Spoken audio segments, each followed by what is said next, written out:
What if the biggest giant in your life isn't a person? What if it's fear? Every day, millions of people wake up carrying invisible giants. Fear of failure, fear of rejection, fear of not being good enough, fear of the future. Fear whispers the same lie to everyone. What if things don't work out? And because of that fear, dreams remain dreams. Opportunities are missed. Purpose is delayed. Lives are lived far below their potential. But thousands of years ago, a young shepherd discovered a secret that changed everything.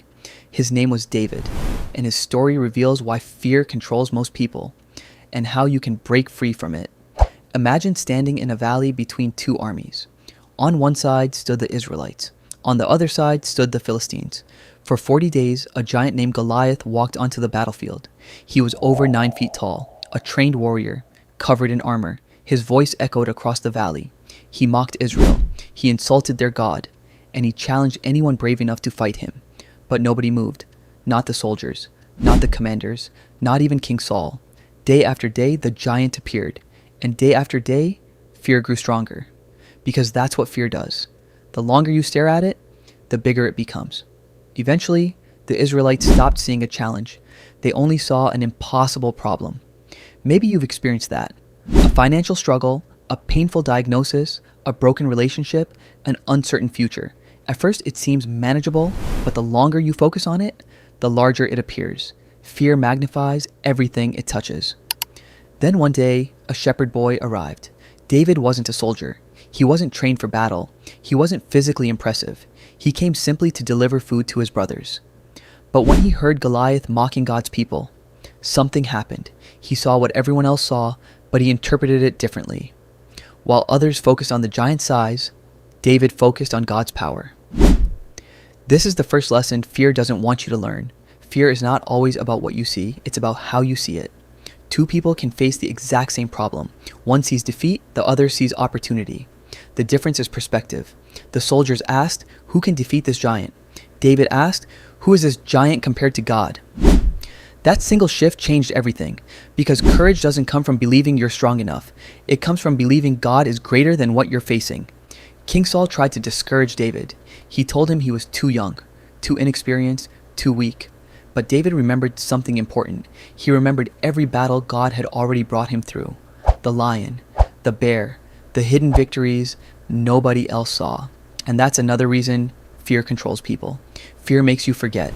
It makes you forget how many times you've survived, how many prayers God answered, how many obstacles you already overcame.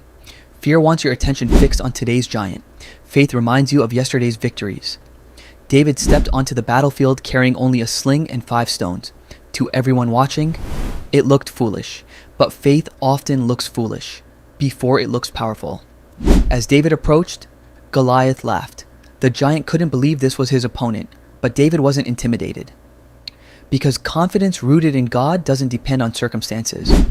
Then David spoke words that still echo through history.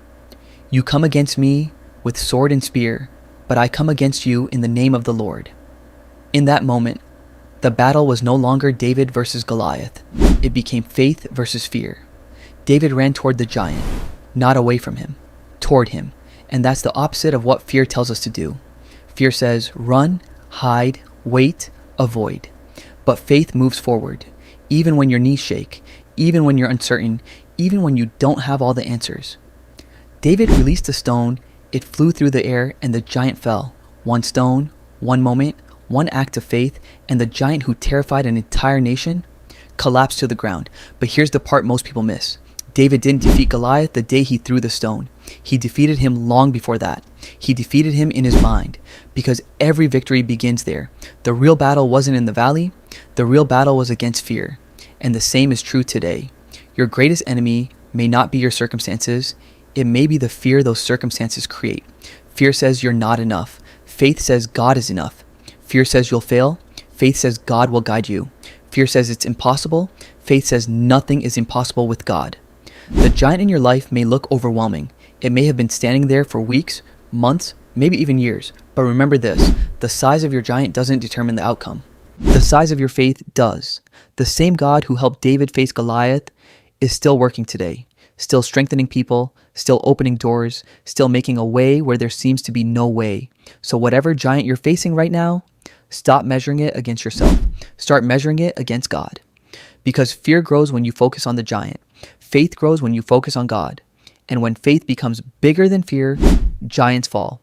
If this message encouraged you, subscribe to Storybook of Faith for more biblical wisdom for modern life. And remember, your giant may be big, but God is bigger.